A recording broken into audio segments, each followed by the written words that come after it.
Hi there, Gemini. Thank you for joining me for your monthly forecast for January 2017. As you make your way into the new year, I feel that your identity, and particularly in terms of how the world sees you, but also in very close involvements, is very much under the astral microscope. Part of this is the fact that Pluto, the planet of transformation, has been forging some very potent influences in the last 10 days of last year. And as you come to make your New Year's resolutions and enter into the new dawn, which is 2017, you need to feel that you're in the kind of relationships where you feel appreciated, but also you can express yourself. And that expression means the more subtle and nuanced side of your nature.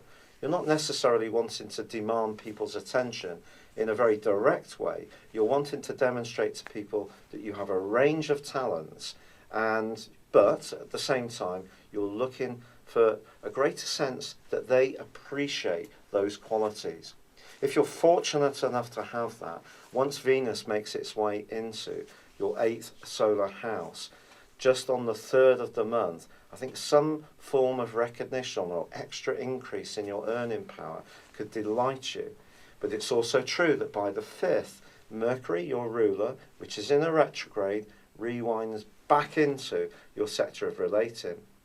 If there has been a touch and go moment that's been going on around your relationship sector, I do feel that there may be more discussions you need to have.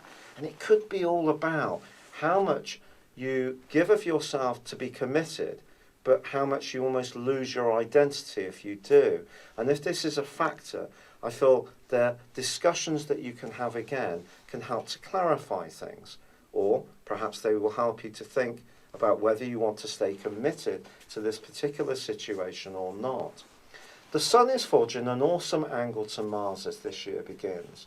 And this is really going to see the more entrepreneurial and enterprising side of your nature very strong. You won't mind working with other people as long as there is that recognition. And you also need to be creative, imaginative, or caring in the way that you earn your money. I think Neptune's influence on Mars is going to be mightily important.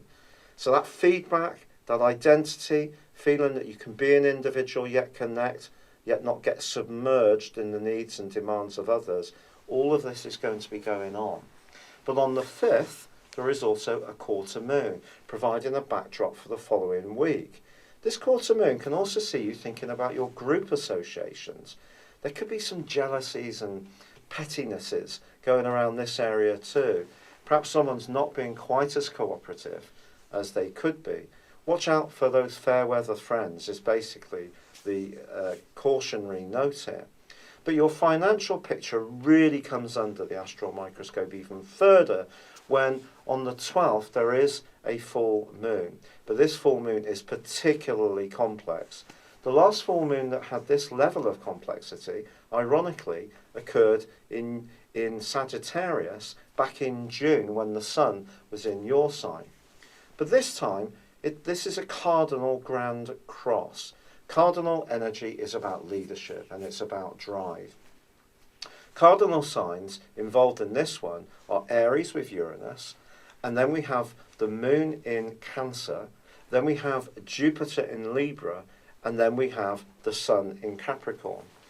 I feel that if your creativity is being stymied in any way, or someone is wanting too much from you and not contributing enough to their side of the bargain, almost the revolutionary side of your nature could come out in the following 2 weeks. So if that identity isn't being allowed to breathe clearly, by the 20th, when the Sun sweeps into your sister air sign of Aquarius, I feel that you're going to be asking some searching questions. And your desire to be a more free spirit is emphasized even more on the back of the new moon and also the move of Mars into your sector of long-term hopes on the 28th. So this is going to be a dramatic month, and it can see you getting closer or it could see you backing off. It depends on your unique situation. But feeling that you can find an outlet for your creativity, your talents, your unique spirit, and also grow your situation with people who understand where you're coming from in a steady but progressive way is going to be very important to you. There's going to be some fantastic relationship opportunities, but also some talking around those ones that are clingy, controlling, and don't flow quite as well as you would like. It's been a real pleasure being with you. Thank you for joining me. Good luck and goodbye for now.